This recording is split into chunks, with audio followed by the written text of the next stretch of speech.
Innal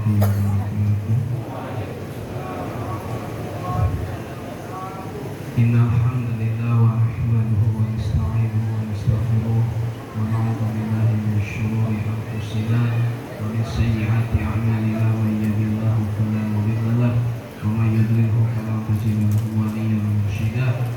Asyhadu an la ilaha illallah wahdahu la syarika lah wa asyhadu anna sayyidana Muhammadan 'abduhu wa rasuluh. Allahumma shalli wa sallim ala sayyidina Muhammad wa ala alihi wa ashabihi hudati alana wa yawmil ma'ad.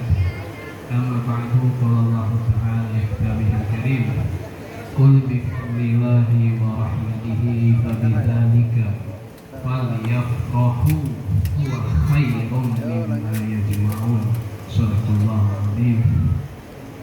Yang saya hormati pimpinan dan pengasuh Majelis Taklim Nurul Asli Yahanda Kiai Haji Dr. Andes Ma'mun Soleh, yang saya hormati pimpinan Pondok Pesantren Al-Barkah Al-Islamiyah Amanda Kiai Haji Muhammad Tafsir LC, yang saya hormati Bapak RT, ini RT berapa sih?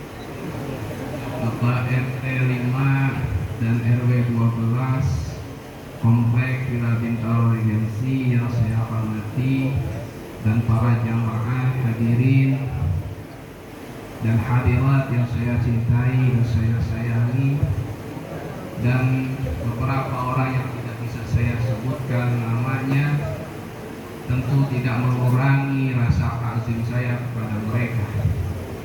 Alhamdulillah, pada malam hari ini kita dapat berkumpul di sini, tentunya dalam peringatan Maulid Baginda besar Nabi Muhammad SAW. Kita berharap dengan berkumpulnya kita di sini, kita mendapatkan rahmat, nikmat dari Allah Subhanahu Wa Taala dan syafaat Nabi Muhammad di hari nanti.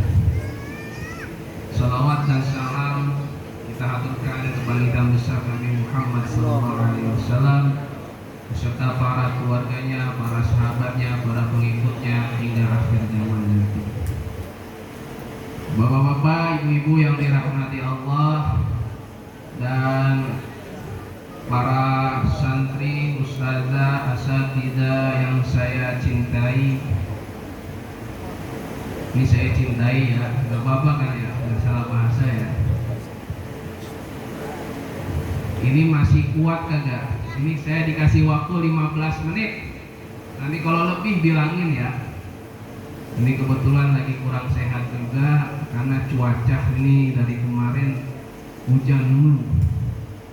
Ya, hujan mulu, dan kita juga doakanlah kepada saudara-saudara kita, keluarga kita, atau santri-santri dan guru-guru kita yang mungkin sedang sakit. Semoga Allah angkat penyakitnya, semoga Allah sembuhkan agar bisa berkumpul, agar bisa bermuajah dengan kita kembali.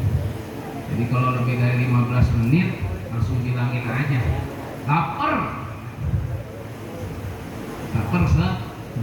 saya takut karena ada beberapa mungkin lagi diet.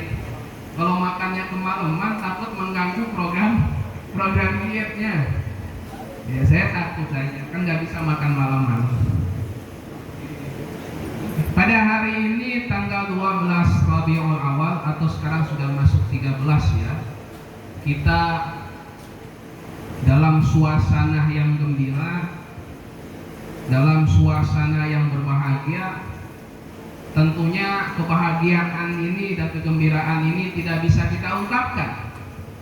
Sebenarnya bisa kita ungkapkan, cuman tadi saya request lagu Qosidah Busrolana kagak dinyanyiin Firman ya.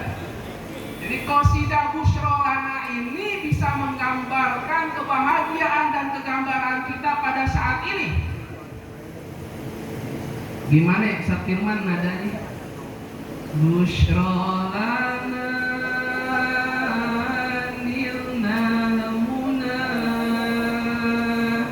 Zalal ana wa fa hana. Paham nggak? Itu kalau dipahamin sambil nyanyiin itu maknanya ngeresep. Busyra lana, kegembiraan bagi kita. Zalal ana, hilanglah semua kesulitan dan kegundahan kita. Wafal hana, dan ditunaikanlah kebahagiaan bagi kita. Itu kalau kita resepi. Jadi kita berkumpul di sini, kebahagiaan kita, semua kegundahan kita itu hilang disebabkan karena kita memperingati lahirnya baginda besar Nabi Muhammad SAW. Hilang semua. Yang belum gajian hilang. Yang habis diomelin tadi sama ibunya hilang. Yang diputusin pacarnya, cari pacar lah. Jangan pacaran mulu, nikah. Lama-lama pacaran cuma jagain jodoh orang. Lama-lama pacaran cuma jagain jodoh. Setiap momennya dipoto. Segelas milkshake dipoto setengahnya. Aku berani berbagi setengah minumanku, sebagaimana aku berbagi setengah hatiku kepadamu. Weh. Gak lama kemudian putus. Semua hadiah yang dikasih, membuang masa lalu di foto video ini. Foto-fotonya dibuang, bonekanya dibuang. Ya elah, buat apa pacaran lama-lama cuma buat jagain jodoh. Kegundahan semuanya hilang. Kegembiraan datang karena kelahiran Nabi besar Nabi Muhammad sallallahu alaihi wasallam. Maka di sini kita berbahagia, kita bergembira, kita mengungkapkan kegembiraan kita secara resmi dengan menghadiri maulid ini. Dan saya yakin bukan hanya kita aja yang lagi memperingati maulid. Di dunia ini mungkin di tempat lain, di benua lain sedang ada peringatan maulid. Bahkan yang saya baca terupdate di Instagram, ya, di Instagram saya, Saudi pun mulai memperingati mau dulu padahal seringnya ngebita-bita, sekarang udah mulai menjadi apa ya bahasanya, muqtadir, mutawazin, apa sih bahasa enaknya. Sekarang udah mulai maulid. Oke, saya baca di Instagram, semua akhirnya pada maulid. Semua pada maulid pada akhirnya. Di Masjid Nabawi tadi Jumatan kemarin Profesor Hatim, ya, khutbah isinya tentang akhlak Nabi Muhammad. Sekarang di Saudi di masjid-masjid semua tentang menceritakan tentang Nabi Muhammad. Ini meskipun tidak resmi, tetapi ini tetap memperingati maulid yaitu di Saudi. Cuman memang masih ada beberapa orang yang mungkin masih terjebak dengan masa lalu, belum move on. Jadi masih sering mengkritik orang-orang yang suka maulid. Bapak-bapak, ibu-ibu yang dirahmati Allah Subhanahu wa taala. Pada hari ini kita memperingati maulid. Tidak ada sosok atau tokoh besar di dunia ini yang pernah lahir di bumi ini, yang pernah diciptakan Allah lebih besar dari Nabi Muhammad SAW. Presiden PBB maulidnya gak pernah dirayain. Presiden Amerika boro-boro. Presiden Indonesia di sini aja, kira-kira yang di rumahnya aja dirayain. Tapi kelahiran baginda besar Nabi Muhammad, Indonesia merayakan, Malaysia merayakan, Saudi pun merayakan. merayakan, bahkan di negara-negara yang bukan mayoritas Islam pun ada acara Maulid. Di Cina pun ada acara. Saya baca, lihat podcastnya Novi Basuki. Novi Basuki ini alumni Pondok Python. Python itu daerah mana itu? Ya, daerah mana itu yang mana itu? Probolinggo. Nah, beliau ini alumni Pondok Python, meneruskan studinya ke Cina, ngambil ilmu politik S2, S1, S2, S3. Di situ beliau tahu bagaimana kondisi umat Islam di sana. Bahkan beliau mengucapkan dalam sebuah podcastnya, umat Islam di sana tidak berbeda dengan Indonesia, ada juga mereka merayakan Maulid. Bahkan di Cina yang sekiranya minoritas itu pun Maulid Makanya agama ini insya Allah dimanapun itu Allah langsung pelihara, dijaga agama. Dan kita yakin 100%, saya yakin 100%, bahkan 200%, yang hadir di Maulid ini dia beristighfar dan bertaubat kepada Allah, maka Allah akan ampuni dosa-dosanya dan terima tobatnya. 200%. Saya berani 200%. Kenapa? Karena saya punya sanadnya. Ada sanad. Dalam sebuah hadis dikatakan, inna lillahi malaikatan sayyahin, bahwasanya Allah memiliki malaikat yang kerjaannya berkeliling, yabhasuna majalisal ilmi wad dzikri, mencari majelis ilmu dan majelis zikir. Masuk di dalamnya majelis sholat. Malaikat nyari keliling. Malaikat kemudian melaporkan kepada Allah, siapa saja yang ada di sini Allah akan ampuni dosa-dosanya. Siapa yang hadir majelis ilmu, majelis zikir, majelis salawat, Allah ampuni dosa-dosanya. Ini kekencengan kagak? Udah malam ya, kompleks soalnya. Dulu ya, majelis 200% saya yakin diampuni karena ada sanad.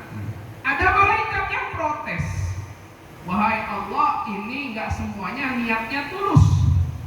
Ada yang niatnya mungkin nyari makanan, belum makan.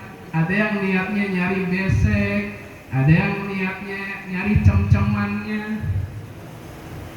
Kagak tulus. Ini bagaimana? Tetap dimaaf.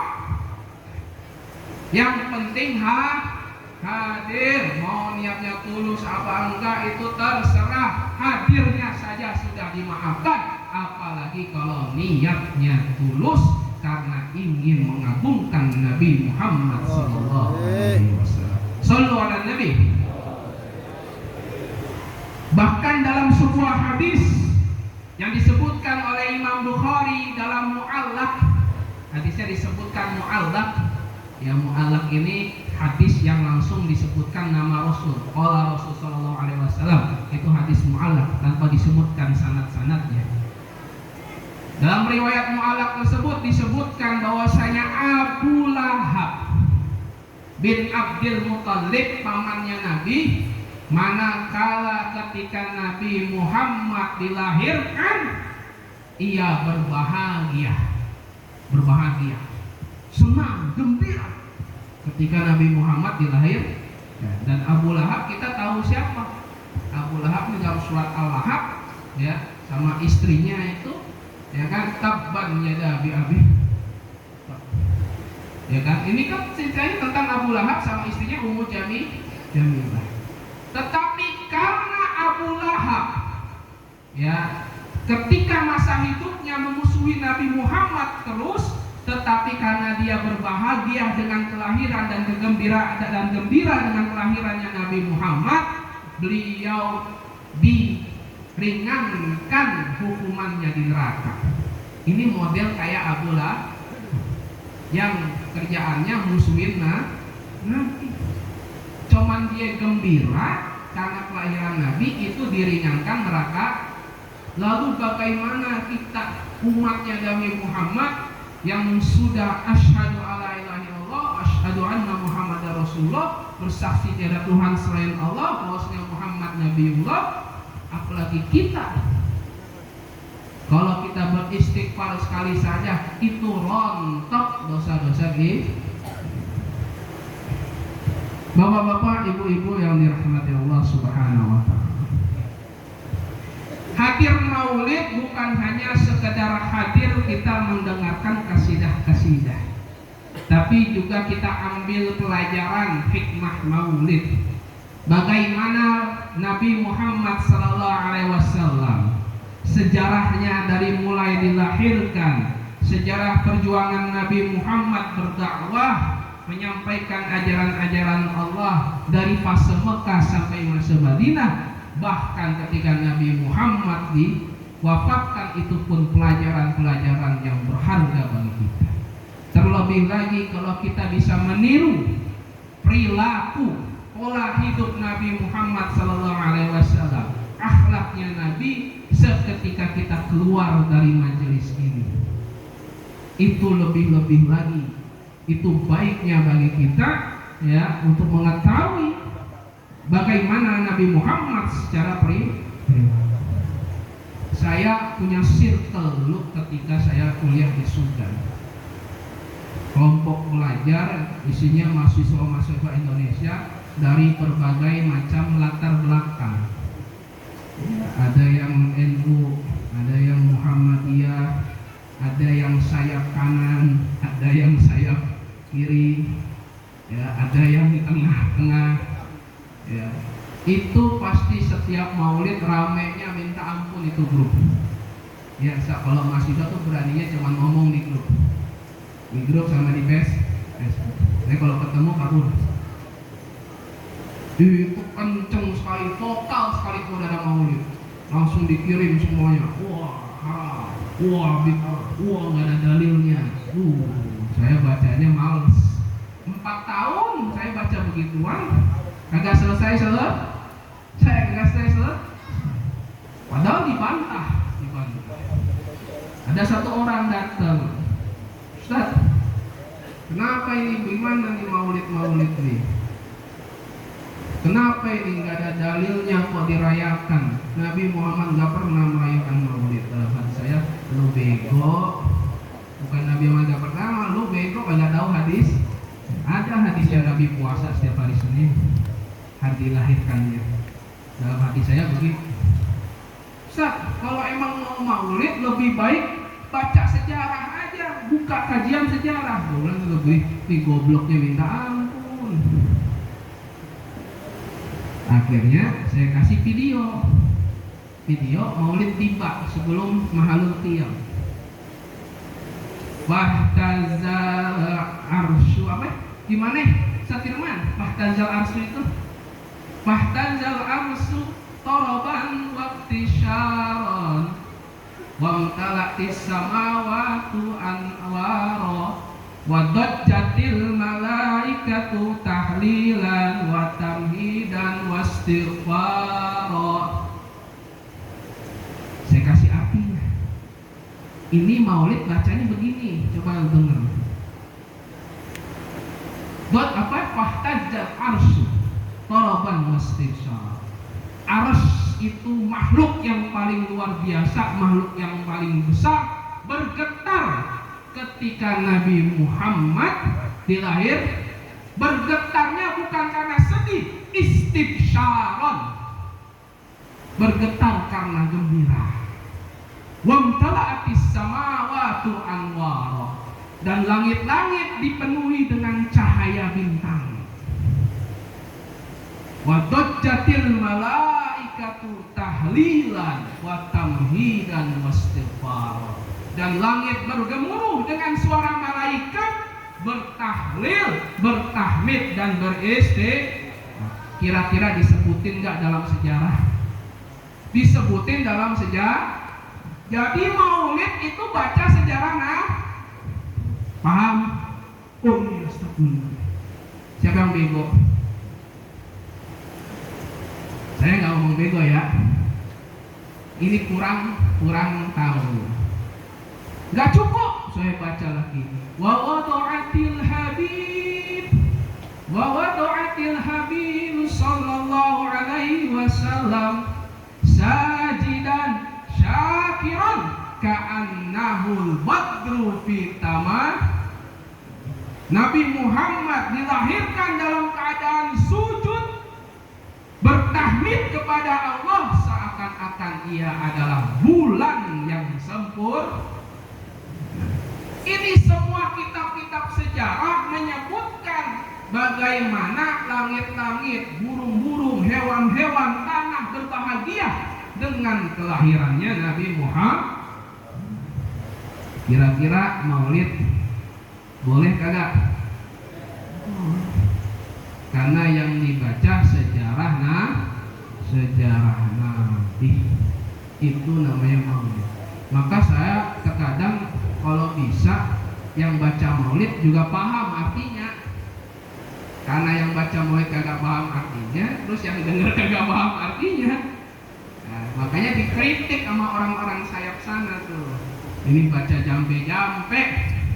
Padahal mah yang dibaca sejarah seandainya dibaca dengan bahasa Indonesia nggak akan ada yang membid'ahkan. Makanya kalau bisa yang di pondok-pondok adakan kajian kitab maulid, bukan hanya dibaca. Adakan kaji disyarah, berjanji disyarah, itu berjanji menyebutkan keturunan Nabi Abdul Muttalib, Syaibatul Hamdi. Kenapa disebut Syaibatul Hamdi dan sebagainya? Sampai Kinana, Mutrikah dan sebagainya, Ilyas, Adnan, ya itu disebutkan nasab-nasab Nabi Muhammad. Kalau bisa dikaji maulid itu sama yang di pesantren pesat, maka ketika kita baca maulid benar-benar meresep benar-benar sejarah Nabi yang kita agungkan. Jadi Nabi Muhammad SAW ketika dilahirkan kebahagiaan. Bukan hanya manusia yang berbahagia, tapi benda-benda mati, langit, bumi semuanya berbahagia karena dilahirkannya sosok yang dimana ketika wafat bumi pun pada sedih. Jadi ketika Nabi Muhammad wafat, langit bumi sedih, bahkan protes kepada Nabi, kalau kamu wafat, siapa lagi orang soleh yang berjalan di atas punggungku, kata bumi. Kata Nabi, jangan takut, ya, innal ulama warathatul anbiya. Sesungguhnya ulama itu adalah pewaris para nabi. Maka dari itu meskipun Nabi wafat, masih ada para alim ulama yang berpegang teguh dengan ajaran Nabi dan mengajarkan ajaran Nabi. Maka tidak ada pesan maulid yang paling baik dan tidak ada penjagaan terhadap kesunahan yang paling baik selain mempelajari ilmu-ilmu yang ditinggalkan oleh Nabi Muhammad. Makanya saya itu mewajibkan, bahkan kepada diri saya, minimal kita punya 1 hari untuk datang ke majelis ilmu. 1 hari saja kita untuk datang ke majelis ilmu. Kenapa? Karena sebagaimana tubuh kita membutuhkan yang namanya makanan dan minuman, hati kita juga membutuhkan yang namanya makanan dan minuman. Ghidza'ur ruhi al-ilmu. Makanan dan minumannya ruh hati itu adalah ilmu. Maka minimal, ya, dalam menjaga perjuangan Nabi Muhammad ini, minimal kita mendatangi majelis ilmu, kita pelajari bagaimana Nabi Muhammad sallallahu alaihi wasallam. Karena semua pangkal dari kerusakan itu kebodohan, Pak. Pangkal dari kerusakan. Ya, makanya dalam sebuah hadis dikatakan ka inna shifa'al aili as-su'al. Sesungguhnya obat dari kebodohan itu adalah berkah. Karena kalau kita nggak tahu hakikatnya, nanti kita akan menjadi orang-orang yang membid'ahkan maulid. Ini bahaya sekali. Bahkan nauzubillah min dzalik, kalau sampai mengatakan ibu bapak Nabi di neraka, nauzubillah min dzalik. Ada yang seperti itu, saya sering ketemu. Ya, vokal lagi. Kalau dia nggak vokal, nggak apa-apa, dia vokal. Ya, itu bahaya. Maka dalam Al-Quran, ya, bodoh itu nggak disebut sebagai, ya, bodoh. Orang-orang yang bodoh itu dalam Al-Quran ada dua, Pak. Yang pertama karena dia nggak tahu, ya, kebodohan itu ketidaktahuan karena memang dia tidak tahu. Yang kedua karena dia tahu tapi gak mau mengakui.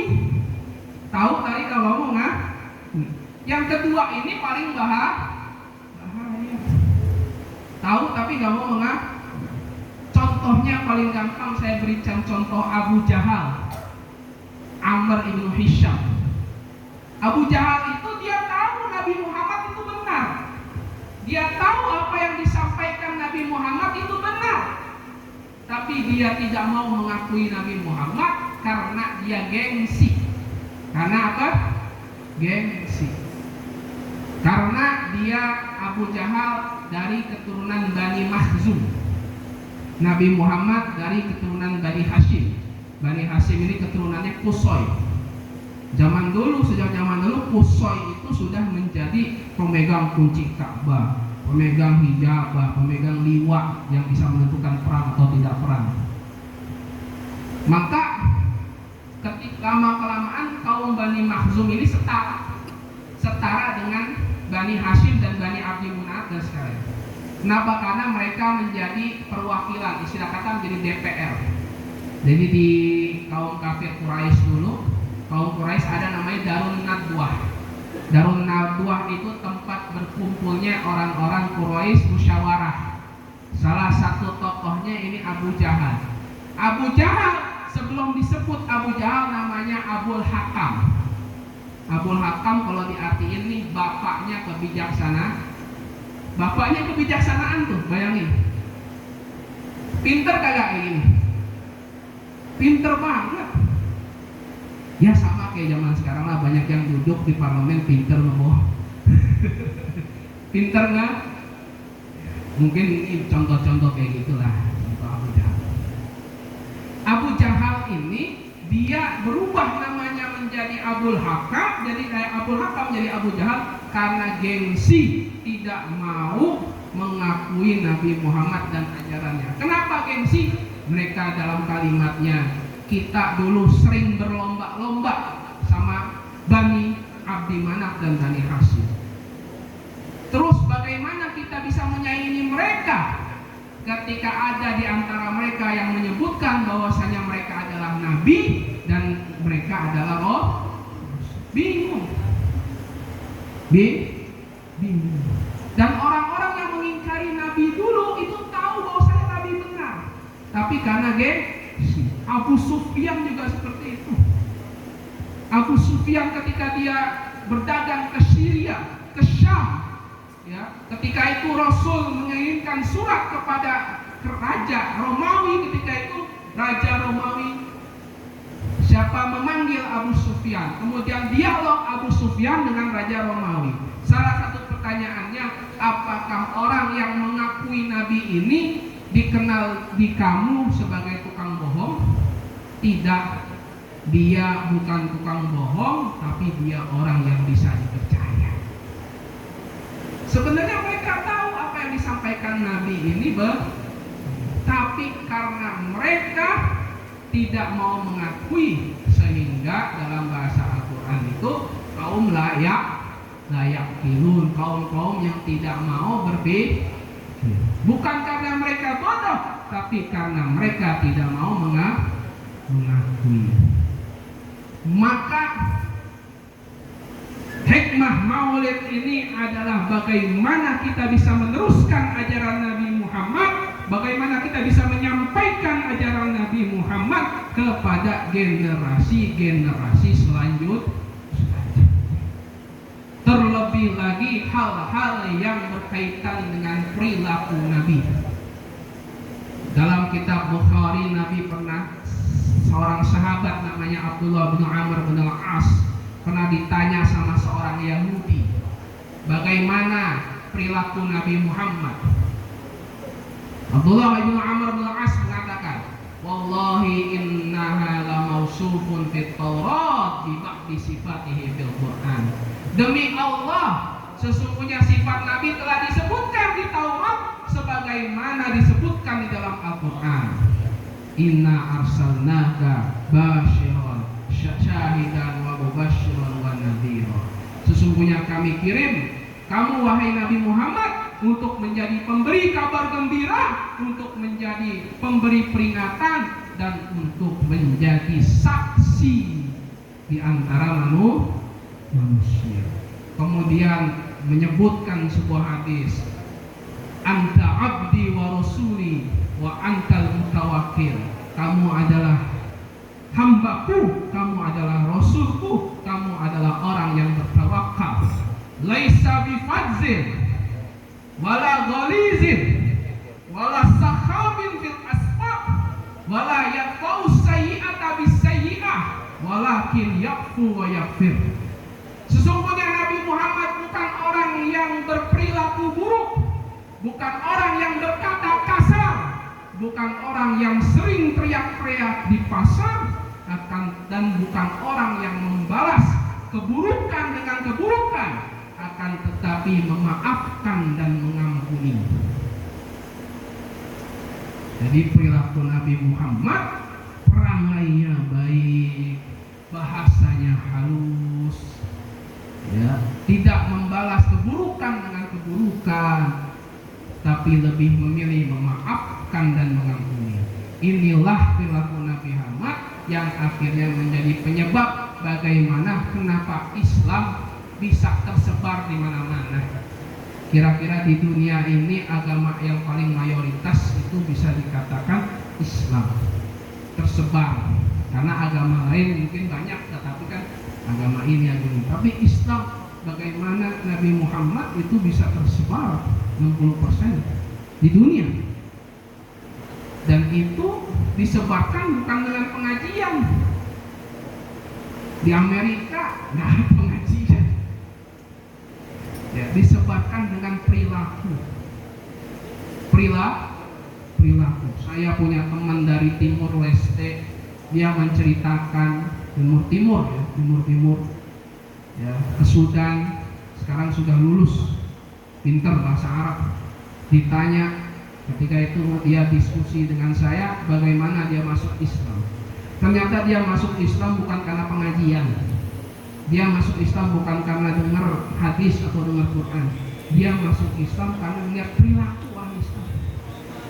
Bagaimana orang Islam ketika dia sudah buang hajat, bagaimana dibersihkannya hajat tersebut dan sebagainya.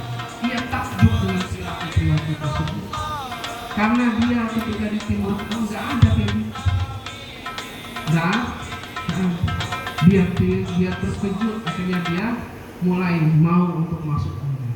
Ini kenalan dengan Islam bukan dengan ilmu, bukan dengan hadis Al-Quran, tapi dengan perilaku.